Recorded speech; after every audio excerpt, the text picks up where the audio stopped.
ሰላም ሰላም ቤተሰብ እንዴት ናችሁ? ደህና ናችሁ? እኔ ያለው እግዚአብሔር ይመስገን። እንኳን ወደ ቻናሌ በደህና መጣችሁ። ላይክ ሰብስክራይብ እያደረጋችሁ ማለት ነው። ዛሬ ደግሞ ተመልሰን መጥተናል።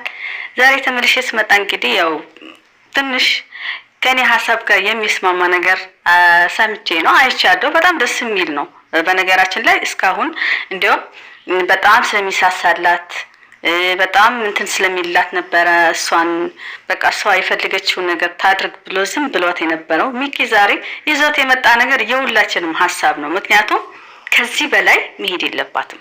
ከዚህ በላይ ለአብርሃም እሽሩር ማለት አይጣበቅባትም ማለት ነው። ምክንያቱም ባያውቅ ኑሮ ኦኬ ሳያውቅ ጊዜ እኮ ብዙ ጊዜ መስዋዕት ከፍላለች ምናምን ታሞ እያለ እስኪድን ድረስ ብዙ መስዋዕት ከፍላለች። አሁን ግን እያወቀ ነው እንደዛ ያደረገ ያለውና በዚህ አጋጣሚ ሚኪ ሳላደንቅ አላልፍም። በጣም ነው የምታምሩት። ደግሞ ደስ ስትሉ አንድ ላይ ደግሞ ስትሆኑ ማለት ነው በጣም ነው የምታምሩት። እህትህን ተንከባከባት። ገባክ? በጣም እንደምትሳሳላት እናውቃለን። ነገር ግን ደግሞ የሷ ደስታ ላለመንፈግ ብለክ ብዙ ጊዜ እየተጎዳች ዝም ብለሃታል። ስለዚህ ስለነገርካት ማለት እኛ የምንፈልገውን ነገር ስለነገርካት በጣም ደስ ያለን። ምክንያቱም የሚገባት ቦታ ላይ አይደለችም ያለችው ሄርሜላ ማለት ነው። የሁላችንም ሀሳብ ነው። በጣም ነው ደስ ያለኝ። እግዚአብሔር ነው የምላችሁ። ትናንት የተናገርኩት ዛሬ ነው ሚኪ ይዞት የመጣው። በጣም ነው ደስ ያለኝ። በቃ ትናንት የተናገርኩት የኔን ሀሳብ ሚኪ ይዞት ሲመጣ ደስ ይላል። የሷ ወንድም ይዞት ሲመጣ በጣም ነው ደስ የሚለው። ገባችሁ አይደለ? ሀሳቡ የሁላችንም ሆኗል ማለት ነው። የሄርሜላ ስቃይ ሁላችንም ገብቶናል ማለት ነው አሁን እና በጣም ነው ደስ የሚለው። ቀጥልበት። የምሬ ነው። ካጠገባሁን በቃ እንድትረጋጋ መዝናኛ ቦታ ምናምን እየወሰድክ አረጋጋት። ምክንያቱም ልክ እሷ እንዳለችው ሰምታታል። እኔ ራሱ ትናንት ትንሽዬ እንትን ብየው ነበረ።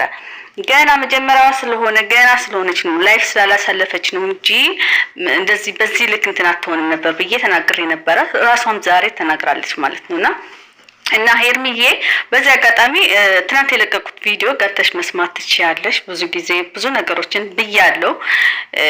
አዎ የመጀመሪያሽ ስለሆነ እንደገና ደግሞ ከዛ ህይወት ሌላ ህይወት ስላላየሽ ገና ስለሆንሽም ለዛ ነው እንጂ አንቺ እየከፈልሽ ያለሽ ዋጋ እዛ ያለሽ ቦታ ላይ የሚገባ ሆኖ አይደለም። ገባሽ አይደለ? እና በዚህ በርቺ ማለት ፈልጋለሁ። ያው 50 ብታስቢበትም እንግዲህ ዋጋሽን አንቺ ታውቂያለሽ ብዬ ነው የማስበው። ገባሽ? አንቺ እስከዚህ ድረስ ለሱ ብለሽ ዝቅ ብለሻል። በቤተሰቦቹ ምናምን ተዋርደሻል። በወንዱም እስከ ሌላ ነገር እስከ መመኘት ድረስ ደርሰሻል።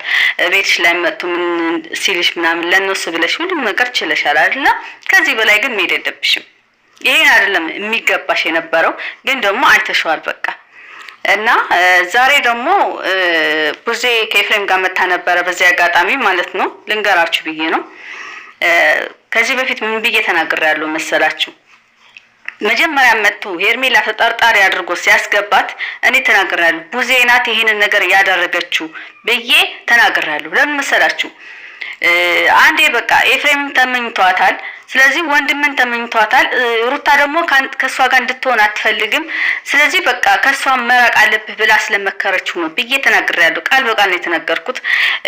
አጋጣሚ ሆኖ ቪዲዮ አለ እንትን አልወርድ ብሎኝ ቁሞ ነበረና ሌቭ ላይ ገብቼ ነበር የለቀኩት። ቪዲዮውን ካገኛችሁት እዩት፣ አዳምጡት ማለት ነው። ከመጀመሪያው እኔ ገብቶኛል። ገባችሁ አይደለ? ዛሬ በተናገረችው ከኤፍሬም ጋር ሆና በተናገረችው ደግሞ ያንን ነው የደገመችልን ማለት ነው። አብራርታ ነው የነገረችን። በነገራችን ላይ እንዴ በእናንተ እንትን ከሁለቱም ርቆ በቃ ከሁሉም ሰው ርቆ መሄድ ሲፈልግ እንኳን አትፈቅድለትም እንዴ ብላ እየተናገረች ነበረ። ግን ደግሞ ይሄ መፍትሄ አይሆንም ነበረ። ገባችሁ? እኔ አሁን የታየ ነገር ልንገራችሁ። በዚህ ልክ አብርሃም በቃ ወንድ እንዳልሆነ ነው የገባኝ ማለት ነው። በዛ ምክንያት ከሆነ ሰላሙን እያጣ ያለው፣ በዛ ምክንያት ከሆነ ሄርሜላን እያጣ ያለው እኔ ልክ ነበርኩኝ ማለት ነው። የምሬን ነው። ትናንት ኤፍሬምን ፈርቶ ከሄርሜላ መሸሽ መረጠ ብዬ ያስቀመጥኩት እውነት ነው። የምሬን ነው የምላችሁ። ምክንያቱም ያን ሁሉ ነገር አድርጎት ህይወቱ የገዛ ሰላሙን ሲነጥቀው ወንድሙ ማያስቆም ከሆነ እንደዚህ በቃ ተጋፍጦ የራሱን ህይወት መምራት እንዳለበት በቆፍጠን ብሎ የማይናገር ከሆነ ዙሪያው የሚፈጠሩት ነገር እንደ ወንድ የማያስቆም ከሆነ አብርሃም ወንድ አይደለም። የምሬን ነው። ምኑ ላይ ወንድ እንዴ ያንጠለጠለው ወንድ ነው እንዴ? ወንድነት እኮ ሌላ ነው። ወንድነት ወንድ መሆንን ይጠይቃል። የምሬን ነው።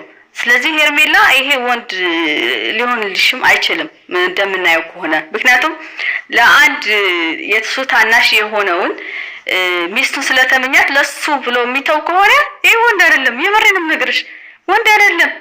እንኳንም ቀረብሽ ቢቀርብሽ ነው የሚሻለው። የምሬንም ነግርሽ ገባሽ አይደለ? ስለዚህ እንጂማ ከዚህ በፊት እኮ ዳኒ እኮ ነግሮት ነበረ። ያን ሁሉ ነገር ሳይፈጠር ነግሮት ነበረ። ይሄን እንደሚመጣ ነግሮት ነበረ። ቢያንስ እንኳን በዚህ ልክ የከፋ መሆን ባይነግረውም ከዚህ በኋላ እጃቸው ላይ ከገባክ የከፋ ነገር እንደሚደርስብክ ብሎ ሲነግረው ያኔ ሲፈጠር ምን ያደርገውን ነገር እናውቃለን አለ። እኔ ግን እንደማየው አብርሃም ምንም ነገር ሲያደርግ አይቼ አላውቅም። የሚያደርገው ነገር አብርሃም የሚያደርገው ነገር የሚያቀለት ሌላ ሰው ነው። የምሬን ነው። ይሄ ስድብ አይደለም። አብርሃም ሌላ ሰው ብቻ ነው ሌላ ሰው ነው የሚያቀለት። ስለራሱ የሚያደርገውን ነገር ምናምን አያውቅም። ምክንያቱም ብቃት የለውም። የወንድነት ብቃት ይጠይቃል። የሆነ ነገር ለማድረግ ወንድነት ይጠይቃል። ገባችሁ? የአብርሃም ወንድነት ግን የገዛ ወንድሙ በድግምት እንትን አድርጎ አፍስዞት ሚስቱን ተመኝቶ እንደዚህ አድርጎት ሀገር ለቆ ለመሸሽ የሞከረ ወንድ ነው አብርሃም ማለት። እኔ ከዚህ በላይ እንትን ብዬ አለ ብዬ አላምንም። በጣም ነው የሚያሳዝነው። በጣም ሄርሜላ ምን ቀን እሱ ላይ እንደጣለሽ ፈጣሪ ይልሽ። እንግዲህ ፈጣሪ ይልሽ የኔ ቆንጆ ማለት ነው። የምሬን ነው። አንዳንዴ ፈተና ያጠነክራል ይባላል። ገባሽ? ስለማታውቂ ነው አንቺ። ያው ሁላችንም ዝም ስለሚል ምናምን የዋህ ነው ምናምን እያልን ነበረ ብዙ ጊዜ እንትን እያልን እኛም ሰፖርት ባናረግሽ ኑሮ በነገራችን ላይ በዚህ ርቀት አትሄጂም ነበረ። ይገባኛል፣ የእኛንም ጥፋት ሊሆን ይችላል።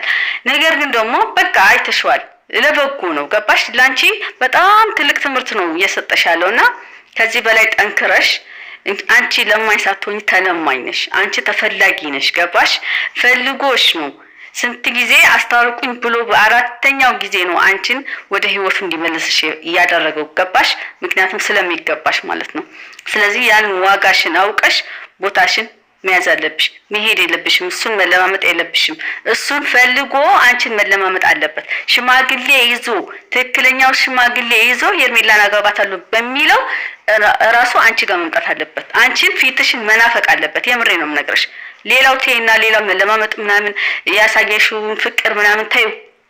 ያንቺ ፊት በቃ ናፍቆት አንቺ ቤት መጥቶ በር ማንኳኳት አለበት። ገባሽ አይደለ? በስልክ ማታወሪው ምንም ማታወሪው ትላንት ያልኩት ነው እየተናገርኩ ያለሁት። እንግዲህ በቃ ገባሽ? ይሄን ነው ያንቺ ክብር። ይሄኔ ያንቺን ክብር ይገባዋል። አንቺን ሲያጣ ያንቺን ክብር ይገባዋል። ገባሽ?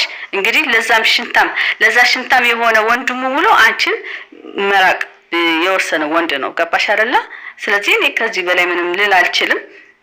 ሐሳቤን ስላወራልኝ እንትና ደግሞ ደስ ብሎኛል። በቃ ሚኪ ማለት ነው። ይመችህ ወንድሜ፣ ከእህትህ ጎን ሁን እና በቃ በጣም ነው ደስ ያለኝ። እግዚአብሔርን ነው የምላችሁ።